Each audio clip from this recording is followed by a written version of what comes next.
Hello everyone. तो आज हम एरे का एक और क्वेश्चन करने वाले हैं। इस क्वेश्चन का नाम है kth smallest element in array.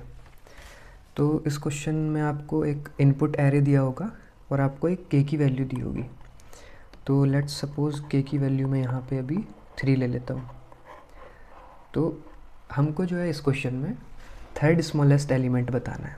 अगर के की वैल्यू 3 है, के की वैल्यू 4 है तो फोर्थ स्मॉलेस्ट। तो अगर के की वैल्यू 3 है तो यहाँ पे फर्स्ट स्मॉलेस्ट एलिमेंट क्या है इस एरे में?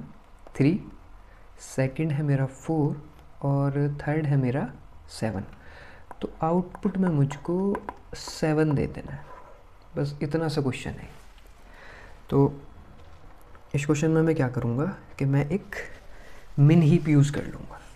मिन हीप में जब मैं ये एरे के सारे एलिमेंट पुश करूँगा तो मिन हीप की प्रॉपर्टी है कि वो अपने एलिमेंट इस तरह से ऑर्गेनाइज़ करता है कि सबसे छोटे वाली वैल्यू जो होगी वो टॉप पे होगी और उसके बाद उससे बड़ी, फिर उससे बड़ी।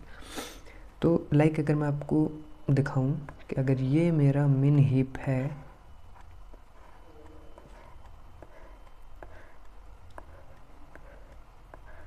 तो उसके टॉप पे क्या रहने वाला है? 3, फिर मेरा आएगा 4, फिर आएगा 7, फिर आएगा 10, फिर आएगा 15 और फिर आएगा 20। तो ये मेरा मिन हीप हो गया। तो मिन हीप में सारी वैल्यू पुश करने के बाद हम यहाँ पर एक वाइल लूप चलाएंगे। वाइल लूप की कंडीशन क्या रहेगी कि जब तक ये के, जो जैसे यहाँ पे के की वैल्यू 3 दी है ना, तो जब तक ये के 0 से बड़ा है तब तक इस वाइल लूप को चलाते जाओ और जैसे ही के की वैल्यू मेरी 0 या फिर नेगेटिव हो जाएगी तो ये लूप टर्मिनेट कर जाएगा। तो इस वाइल लूप के अंदर क्या करना है? सबसे पहले तो मैं जो टॉप की वैल्यू है मिन हीप के, उसे स्टोर कर लो। टॉप की वैल्यू एक इंट वेरिएबल में डिक्लेयर कर लूँगा, स्टोर कर लो उस वाले इंट वेरिएबल में। दूसरी वैल्यू क्या करूँगा मैं? टॉप की वैल्यू जो है वो रिमूव कर दूँ।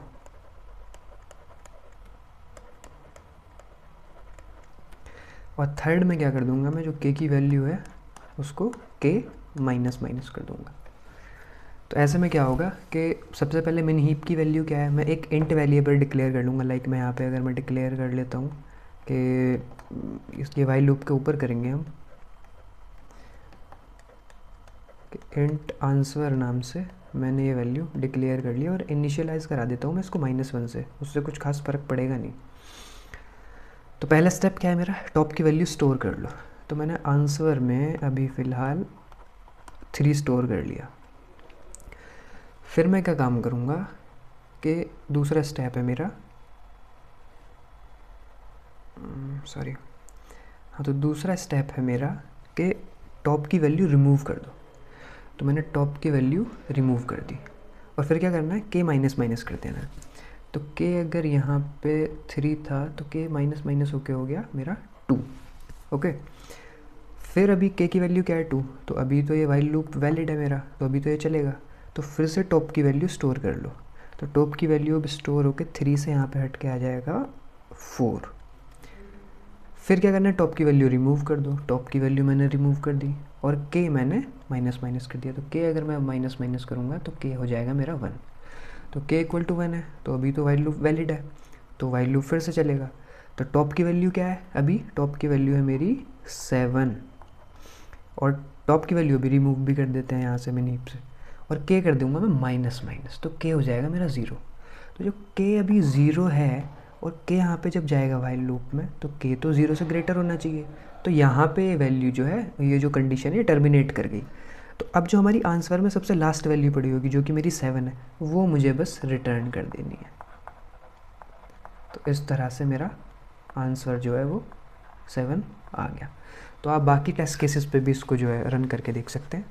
तो अभी मैं आपको जो है इसका कोड लिख के दिखा देता हूँ। तो ड्राई रन तो मैंने करा ही दिया है, तो कोड भी एज सच इसका कोई टफ है नहीं। तो सबसे पहले आप जो है एक मिन हीप बनाएंगे। तो मिन हीप कैसे बनाते हैं? Priority queue int vector int greater int, तो ये होगी मेरी मिन हीप।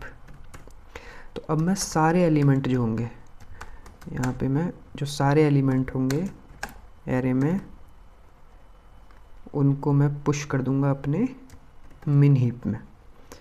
तो मिन हीप डॉट पुश, यहाँ पे आप पुश बैक यूज़ नहीं करोगे, आप पुश यूज़ करोगे। और ये जो ऑटो है ये डेटा टाइप डिक्लेयर करने के लिए होता है। इसमें ऑटो करने से जो है मेरा कोई भी डेटा टाइप होगा वो अपने आप ले लेगा। मैं यहाँ पे इंट भी लिख सकता था, लेकिन आप कभी लिंक लिस्ट के क्वेश्चन करेंगे तो यहाँ पे जो है वही नोट डिक्लेयर करना पड़ता है, तो आप जो है इसको ऑटो डिक्लेयर कर सकते हो। अभी क्या करना है, मेरे को अपना एक इंट वेरिएबल ले लेना है जिसमें मैं अपनी आंसर वाली वैल्यू स्टोर करूँगा, और इसको मैं -1 से इनिशियलाइज़ करा देता हूँ। फिर मुझे वाइल लूप चलाना है। वाइल लूप की वैल्यू जब तक 0 से बड़ी हो, यानी कि पॉजिटिव। इसके बाद मैंने आपको 3 स्टेप बताए थे कि एक तो ये वैल्यू स्टोर कर ले टॉप वाली, तो ये तो मैंने टॉप वाली वैल्यू स्टोर कर ली। फिर ये आपको रिमूव भी करनी है, तो मिन हीप डॉट पॉप करके मैं इसको रिमूव कर दूंगा। और लास्ट स्टेप था मेरा k-। तो ये लूप चलाने के बाद जो सबसे लास्ट में वैल्यू पड़ी होगी ना आंसर वाले वेरिएबल में, वो आपको रिटर्न कर देना है, वही आपका आंसर होगा। तो ये मैं इसको कंपाइल करके देख लेता हूँ। तो कंपाइल में मेरा आंसर आ रहा है 7। अभी इसको सबमिट कर देते हैं। तो सबमिट भी हमारा सॉल्यूशन हो चुका है। तो अभी इसकी टाइम कॉम्प्लेक्सिटी और स्पेस कॉम्प्लेक्सिटी देख लेते हैं। तो टाइम कॉम्प्लेक्सिटी इसमें क्या है कि आप जब प्रायोरिटी क्यू में वैल्यू पुश करते हो तो एक पुश ऑपरेशन की टाइम कॉम्प्लेक्सिटी होती है log n। जब आप मिन हीप में पुश करते हो तो एक ऑपरेशन की वैल्यू होती है, टाइम कॉम्प्लेक्सिटी होती है log n, और आप n एलिमेंट पुश करने वाले हो, तो ये क्या हो जाएगा इंटू n। तो इसकी टाइम कॉम्प्लेक्सिटी हो जाएगी O(n) log n। और स्पेस कॉम्प्लेक्सिटी तो सिंपल है, आपको मिन हीप में जो है डिक्लेयर कर रहे हो तो वो n एलिमेंट के लिए है, तो वो n स्पेस लेगी बिग ऑफ n। तो ये क्वेश्चन आपका हो गया है। अगर आपको क्वेश्चन की एक्सप्लेनेशन पसंद आई हो तो लाइक करें, नहीं आई हो तो आप डिसलाइक कीजिए। Thank you.